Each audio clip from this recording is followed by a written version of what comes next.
What? No, nothing bad. It's just that you're gorgeous. Oh, that.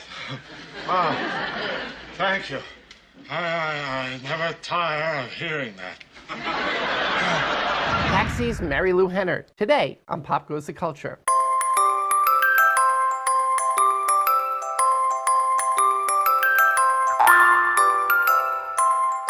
Hi, I'm David Levin, and welcome to another heartwarming episode of Pop Goes the Culture. Today, the conclusion of my conversation with the smart and sexy Marilu Henner of Taxi and Evening Shade. Today, Marilu talks about what happened when Taxi got canceled, how HBO almost brought it back, and why it didn't, the cast of Evening Shade, and what it was like reuniting with Tony Danza on Who's the Boss. Here's Marilu Henner.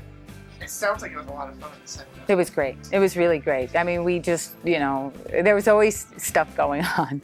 Everyone was a character, and, but it wasn't just the set. I mean, we all hung out socially. We had a baseball game every week and parties even throughout the week, or we'd all get together to watch the show, and it was just a special time. I hear that Jeff and Tony used to sort of go carousing on the weekends. They both told me that. I don't think it was just the weekends. Yeah. Now, you don't have to be obligated. You don't have to feel obligated to talk about this. Tony said you guys dated, and yes, we did. You and Judd dated. Do you want to talk about that? A little bit. Was it simultaneous? No. Okay. Tony and I dated. I mean, the few weeks of the show, we were already kind of seeing each other, and he was adorable, and we had a great time together, and I love Tony Danza. I mean, we adore one another. If you saw us together, you would see an unbelievable chemistry, and we danced together all the time, and he was just, Tony's incredible. I mean, he's just incredible. I adore his wife. He loves my fiance, and he's definitely coming to this wedding too, because he's been to the other ones. He's a great guy, Tony, and I knew meeting him that we'd probably get along, and we did. And then after Tony and I kind of stopped seeing each other, you work with all these people and you're going to spend a lot of time together. And then Judd and I started seeing each other and had a more kind of grown-up relationship, and got very close. And I just talked to him today on the phone, and I know his ex-wife, and he's, these are men in my life forever. And there was never any drama about it. Everybody got along. There was nothing strange or weird about my seeing Tony, and then time passed, and then I started seeing Judd. It was just, I think it's a testament to all of us and how much we all really care about each other. Yeah, I know that working relationships can sometimes speed up the process. Speaking Yes. of working relationships speeding up the process. Yes. Romance on the set. Tell me about Danny and Ria's lunch expedition. Were you there? Oh, yes, for the wedding? Oh, yes. All of a sudden, not all of a sudden, we knew it was happening, but we, all took off on lunch, and they got married in their backyard. I think it was their backyard, wasn't it? I think so. It was in a backyard, I remember, and it was beautiful. It was really wonderful. And then you all went back to work? And then, no, we didn't all go back to work. Oh. They didn't. Did somebody say that's Tony what happened? Yeah, then we went back to work. No, we didn't all go back to work. Well, you know what? He might have gone back to work the next day, which is how good the party was. So, I mean, I don't think it was, we all went back to work. No. That's pretty funny. Yeah. But that's a better punchline, so maybe you should use that one. Oh, well, truth be damned. Yeah, really. So did you guys know that, it was a planned wedding? Yes. He sort of thought that he didn't know that he was going to work that day. Well, Tony was a little more out of it in those days than I was. So I probably knew that things were going on when he didn't. Towards the end of the show, a lot of shows get sort of a last episode. Mm-hmm. And I know that from what I remember, you guys were on tenterhooks to see if you'd be renewed, and then Cheers got renewed. Do you remember that period? Oh, no. Did they tell you about my memory? That I have this very weird memory? Oh, yeah. You ask anybody about Marilu's memory, and because I have this very strange memory for dates and chronology and stuff. That's why I'm always the taxi historian. Okay, so this was like May 5th of something like that, 1982. And so we get this phone call saying that Jim Brooks called me at a Pilates class. You know, I was into Pilates long before everybody else, and since 1979 actually, and January 4th. So I get this call from Jim, and he says they canceled us. I said, where are we all meeting? He said, come to my office. So I go to his office, and Jim was so funny. He was on the phone with Michael Fuchs from HBO, and he said to me, he turned to me, he said, if we end up on HBO, he said, I'm talking to Michael Fuchs, he wants us on HBO. If we end up on HBO, the first thing they're gonna see is a close-up of your tits. He says, no, I'm sorry. He says, a close-up of your naked breasts. He said, just to let people know that we're on cable. Oh, God, well, I want us to get picked up, but I don't think I'm going to do that. But anyway, so what happened was we all sat Shiva. We always talk about it as the taxi funeral. And the taxi funeral went from Jim Brooks' office to Tony Danza's house, and we were all together actually 24 hours. We all spent the night at Tony's, like staying up all night, talking about us, because we really thought the show, that was it. But it just so happened that on the 15th of May, which was a Saturday, Danny DeVito was on the host of Saturday Night Live. So they flew us all to New York to take our final bow, because Danny's whole opening for Saturday Night Live was all about Taxi was canceled. And he shows himself blowing up the ABC building and everything else. And then he said, so we never got to take our final bow. So right now, all my fellow cast members, and we all came out and we took our final bow. Well, Grant Tinker was so impressed with the love of the cast and how funny everybody was on the show, blah, blah, blah, how great Danny was, that he called and said he's going to pick it up. So I was actually at the Cannes Film Festival opening up a film that I had that year. And I got a call from Jim Brooks, who said to me, they picked us up on NBC. We're going to be on at the same time on Thursday nights. So all the promos for our 5th year, it was like same time, better network. That was the whole promo for the taxis moving to another network. Well, they put us on. Cheers was on at 9. We were on at 9:30, and we ended up getting canceled. And we never did get a real final show. We sort of had. I mean, the last show was kind of. But we never really did get to say goodbye. But we had a killer party, which we sort of felt was going to be our last. But then, a couple months later, we knew it. Everybody kind of knew that was the end. What was your final episode? The final episode was it was all called Jim's Marios, and Jim buys Marios. That was the last one. So here's a question that I'm asking each person about their character. Okay. What is Elaine Nardo doing now? What's Elaine Nardo doing now? Well, she's definitely running an art gallery. She's not a taxi driver anymore. Her relationship with Arnie, even though they were supposed to get married, I don't think that lasted very long. But she's working in an art gallery, and she's probably with a much younger guy. Good for her. Well, she still looks good. Yeah, she still looks good. Actually, she looks better. She's thinner. She looked good then. She looks good Thank now. you. Thanks. And then you went on. You did a bunch of other shows. You want to talk about Evening Shade next? Oh, sure. Well, I did a bunch of movies. I did a bunch of shows. I did Broadway, blah, blah, blah. And then I got a call from Burt Reynolds, who I had worked with Burt 5 times over a short period of time. And then he called me, well, 4 times. And then he called me he said, how would you like to play my wife? And I was like, oh, great, because I adore Burt. So then I ended up on Evening Shade, which was wonderful because it was a completely different experience, but it was with all great actors. I mean, really great actors. It was like being in a master class every single day and being with people who had never done a sitcom before. I mean, that was the only thing I had on all of them because I had sitcom chops, but everybody else had, years and years more experience and Tonys and Oscars and Emmys and Actors Studio and blah, blah, blah. So it was really great to watch how everybody worked, and everybody had a different approach to their script and to the whole, schedule and everything else. It was really a wonderful group of people. I mean, do you want me to say the cast list? Let's go through one by one and tell me what each one brought to the table. Oh, okay, sure. Surprised you. You know, Yes. You want to start with Bert? Well, Bert, I mean, what can you say about Bert? He's incredible. He's the most generous person you could possibly imagine. You had to be very careful with Bert not to say something. I'll give you an example. We got into a discussion one morning about your first bicycle. And I said, oh, my first bike.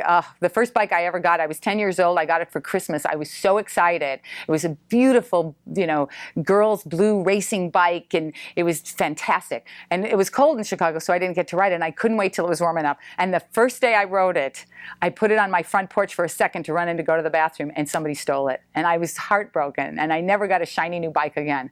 Well, at lunchtime, I came back after lunch, and there was a shiny new bike in my dressing room. That's Bert.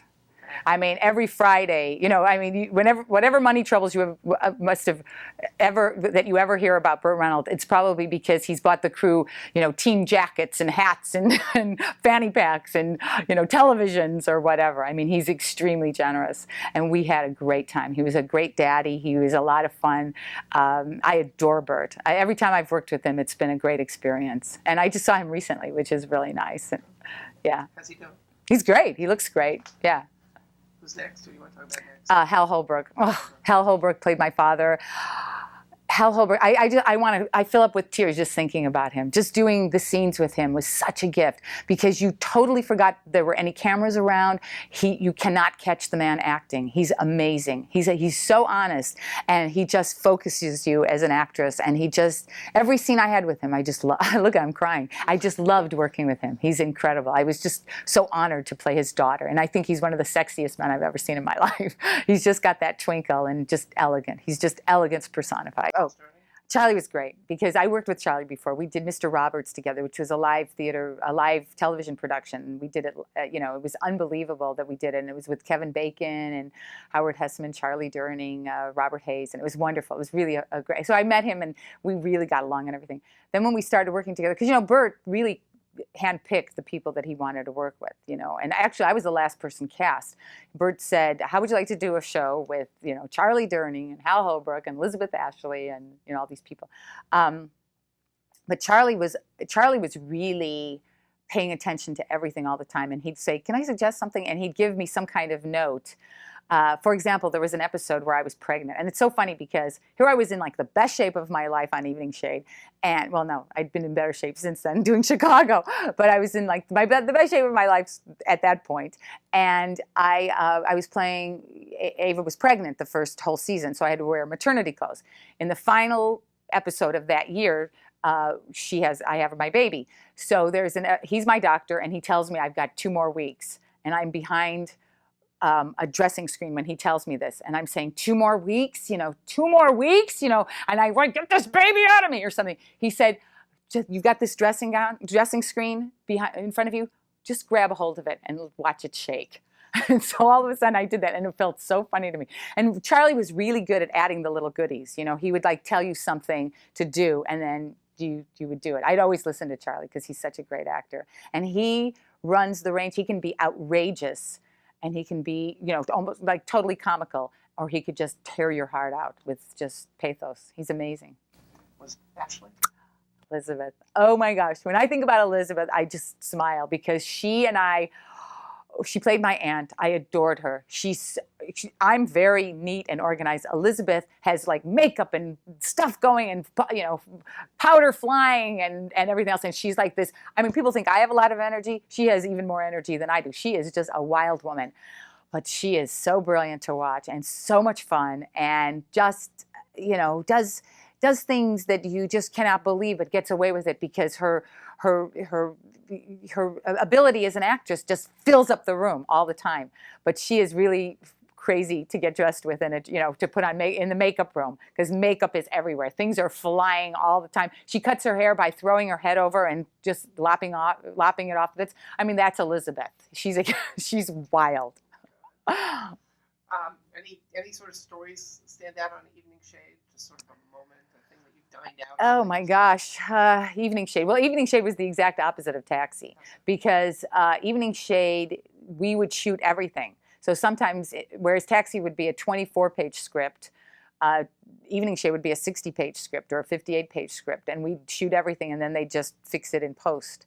And it was the difference between New York and the South, because it was like, well, maybe, but, it was like, it was just a completely different way of working, and both equally valid because they both, were wonderful shows, but very, very different, very different. Had Taxi could not have been more succinct and focused and direct, and Evening Shade couldn't have been more sprawling. How much fun was it to play with Tony Danza again on his Who's the Boss show?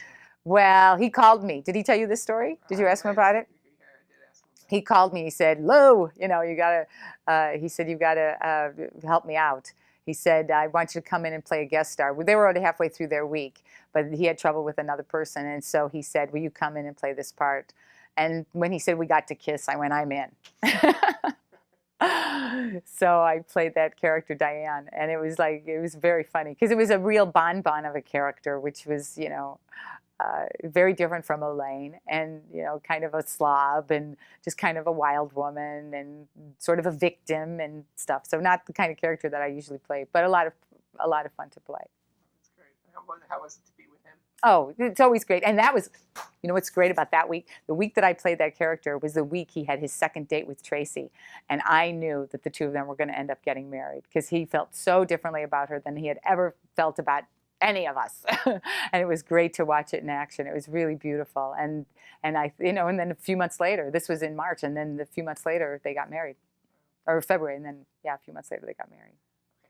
This is my final sort of question. Okay. Okay. Reality sometimes intrudes on a show, whether it's good, bad, indifferent. Sometimes the character just breaks out, and suddenly the writers have to write to that character. Right. Or, unfortunately, an actor passes away or needs to move on, and the writers now have to readapt the show. It's like, oh my God, we got to rewrite somebody breaks their arm, they're going to write it into the show. Can you think of any time when reality intruded on either Taxi or Evening Shade, where the writers of the cast had to sort of readjust things to... Well, I think after the Tony Clifton incident, they decided to sort of use that. They were really from the Lemonade Out of Lemon School. And so then they started writing the Vic Ferrari character, and they gave Latka sort of a multiple personality. There was also the night that we shot Tony's show, and his father had died that day, but he still continued doing the show. And it was a very poignant scene and show for him. The whole show was built around him. And Annie DeSalvo was in it, and it was really, I think it was the time that he finds out she's pregnant or something. And it was really, he does a whole scene with Danny that was really something. And so, I remember that happened. We didn't lose anyone that was from the cast, but, I don't know. There was always stuff going on. People got married, divorced, babies, whatever. It was just, you lost your parents or whatever. It was a show that just kept moving on. It was a great show. It was, what's really great is that I have a 9 and a 10-year-old, and they've never seen it until recently with the DVDs. And only because I'm not somebody who ever, says, oh, come and watch Mommy's working or whatever. They met the people in the cast and stuff, and they visited the set of Men on the Moon, but they were too little to really take it all in. But they really like it, and they've seen a few episodes now from the DVD collection, and it's really fun to relive them. And my niece was in one of the episodes. She was in the episode where my son has to go to a spelling bee, and I leave my son with the guys, and they all take turns, and they all fall in love with him. But because they're having so much fun with him, he misses the spelling bee. But the little girl who plays Marilu Henner was my little 11-year-old niece at the time. And she was so cute. She came out to visit me, so they put her in the show. Everybody's family. Tony's son was on the show. Danny's mother was on the show. There was always somebody like buzzing around. Oh, Jeff's sister was on the show. So it was a real family affair. And I think that's a real credit to Jim Brooks and that whole team, because they had no egos about anybody coming on the set, hanging out with us, being in the show. You could say, I want my, so-and-so. And actually, Bert was like that too, because my brother was in Evening Shade. He did it, the Evening Shade actually twice. So I'm a real family girl. And any group that I get involved with, I like to make a family. And I think I'm attracted to other people who feel that way. So both times I've had a real family experience. Thank you. That's it for my conversation with Marilu Henner. I'm David Levin, and you can follow Pop Goes the Culture on Twitter at PopGoCulture, Facebook, or email me at popgoestheculturetv@gmail.com. And please, don't forget to subscribe, tell your friends, tell your family, tell everybody. We'll see you next time.